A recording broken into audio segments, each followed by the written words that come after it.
Россиялык астролог Сооронбай Жээнбековдун отставкага кетишин так айтып, Садыр Жапаровго токтолуп 24 ноябрда террордук окуя болот деген. Говорит ТВ каналынын алып баруучусу Катя Урумканова Орусиядагы белгилүү астролог Светлана Драгандын түз эфиринде Кыргызстандын саясий абалы тууралуу расмий тилде маектешкен. Аталган көрсөтүү толугу менен Nazar News маалымат агенттиги тарабынан кыргызчаланып окурмандарга тартууланган.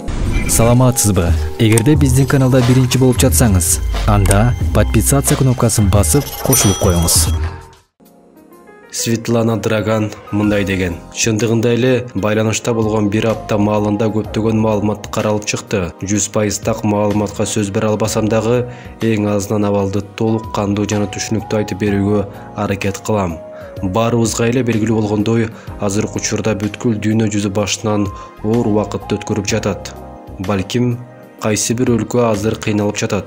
Балким башкасы келечекте кыйынчылыкты башынан өткөрүп, бирок эң өкүнүчтүүсү күтүп жаткан жаңылануудан Кыргызстан азырынча кечигип жатат. Йулдуздар жана планеталар иштеген конфигурациялар тилекке каршы политикалык, жарандык, экономикалык көрүнүштөргө карата биз күткөндөн карама-каршы нерселерди көрсөтүүдө. Анткени алар башка мыйзамдар менен иштейт. Мындай карасаң, алар эгемендүү өлкөлөр коллегиясы катары көрүнөт. Абалдын уникалдуулугу Кыргызстандын жылдыздардын жаңыдан түзүлүш жолунун чок ортосунда жайгашып турат. Кыргызстанда болуп жаткан окуяларды көрүп атабыз, угуп жатабыз. Албетте сиз үчүн абдан кооптонуп турабыз. Ошентсе дагы канчалаган кан төгүлүп жатса да, канчалаган жаңы ой пикирлер айтылып жатса дагы, булардын эч бири ишке ашпайт.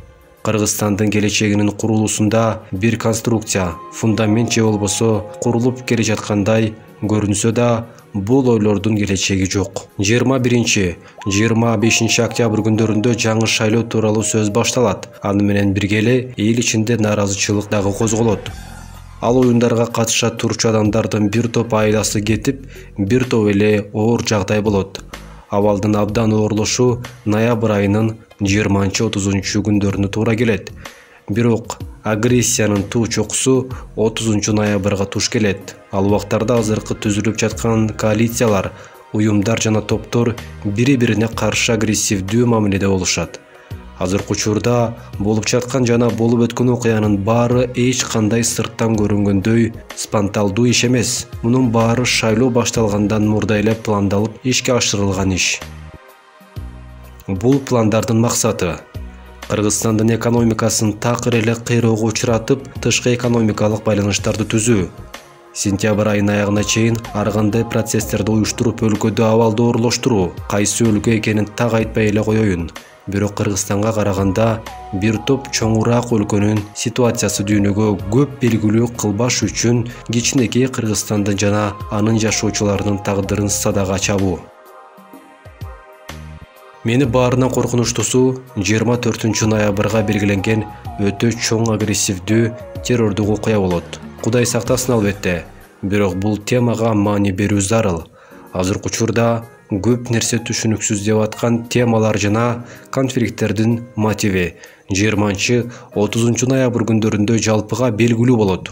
Ошол эле учурда бул окуялардын башчылары катары өкмөт үчүн эле иштеп жүргөн адамдар экени дагы ачыкка чыгат. Ошондой эле 9 декабрда дагы бир кулчулукка каршы революция күтүлөт. Кыргызстандын келечеги декабрь айынын соңуна чейин белгисиз болот. Бирок айдын аягында көп нерсеге чекит коюлуп, келечек бир аз да болсо белгилүү болот. Буга чейинки Кыргызстандын тагдыры алдын ала жазылган. Бир сценарий же болбосо алгоритмге окшош эле. Кыргызстандын тагдыры ар дайым бирдей өтүп келген. Бирок бул алгоритм 2020 жылдын аягында толугу менен жокко чыгат. 2021 жылда Кыргызстандын республика катары өнүгүүсү жана өсүүсү жогорулашы күтүлүүдө. Балким келечекте Кыргызстан кайсы бир күчтүү союздун катарына кирип калышы ыктымал. Азыркы учурда саясий аренада ашыкча активдүүлүк көрсөтүп жаткан адамдардын бири дагы Кыргызстандын чыныгы жана ачык келечегинде жок. Балким жаңылануу болуп жаткан учурда кээ бир өлкө кайда баратканын түшүнүп жагдайдан колдонууга аракет кылат. Жээнбековго тиешелүү сөз кыла турган болсок, 17-19 ноябрь күндөрүндө ал өз постунда калбайт. бирок өлкө үчүн күрөшүүсүн токтотпойт. Жалгыз гана Жээнбеков азыркы саясий адамдардын арасынан эң леалдуусу.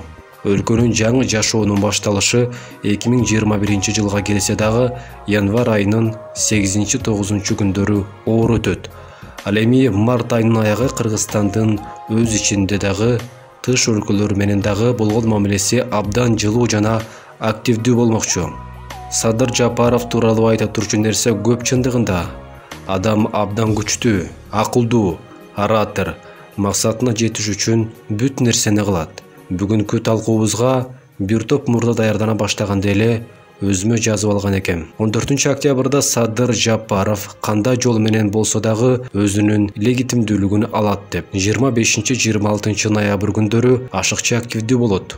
Кандайдыр бир жеңишке жетип, толугу менен коркуу сезимин жоготот. Ашыкча кубануусун жашырбагандыгына байланыштуу күч кызматкерлери провокация кылышы мүмкүн.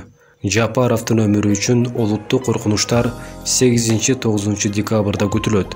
Анткени ал ушул убактарда өзүнө жаңы партнерлорду күтө баштайт. Албетте жаңысы келгенде эскиси кетет. Ага жараша эски партнерлору. Тагыраагы азыркы учурда ага күч болуп турган адамдарды таштап кетет. Мындай иш эч качан кечиктирилбейт. Декабрь айына чейин дайыма колдонуп иштеп келген система иштебей калат. Ага байланыштуу ал январь айында абдан курч убактарды өткөрүп, көп ката жасап, февраль-март айларында абдан ыплас оюн жүргүзө баштайт. Балким ал маалда Россия менен интеграцияга кирүү политикасын абдан активдүү алып барат. Бирок кантсе дагы эч кандай ою ишке ашпайт. 2021 жылдын ортосуна чейин Жапаровдун материалдык абалы толук кыйроого учурайт. Бул убактарда Атамбаевдин жашоосуна чоң коркунуч бар. Боло турчу окуяларга канчалык катышкысы келсе дагы, акыры өзүнө ишенүүсү жана саясаттагы темп абдан бат жылышынан Атамбаев мырза бул окуяларга батпай да калышы ыктымал. Март-апрель айларында Атамбаев толугу менен саясаттан кетиши мүмкүн. Популярдуу Бабановго эч ишеним артпооңуздарды суранат элем. Азыр канчалык нейтралитет сактамыш болсо дагы оор абалда өз кызыкчылыктары үчүн иштейт. Ошондуктан жаз айларынан баштап саясаттан тыш башка иштер менен алектенүүсүн сунуштайт элем. Кызыгуу жараткан Субаналиев жана Курсановдор дагы бар. Бирок бул адамдар өтө агрессивдүү болбосо дагы өз кураторлору менен пландаган иштери бар. Бирок ага карабастан боло турчу окуяларда алар утуп ала турчу эч кандай сыйлык жок. Март-апрель айларында Россиядан жардам сурап, дагы сууну кирдетүүгө аракет кылышат. Бирок ал маалда Россия мамлекетинин өз иштери баштан ашык болот. Ошондуктан зыяны жок адам катары иштеп кете беришсе болот. Бирок мансапка кызыкпоосун сунуштайм.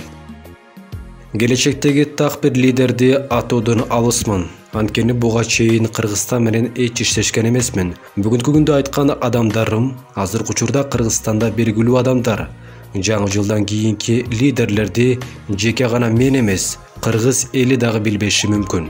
Декабрь айында күтүлүп жаткан ай тутулуу тагыраагы эки планетанын Сатурн менен Юпитердин бир орбитага кирүүсү Кыргызстан үчүн абдан жакшы шанс. Буга чейин бул эки планета эч качан мындай катнашка кирген эмес. Ошондуктан боло турчу тутулуунун таасири кийинки 19 жылга алмашкыс болот.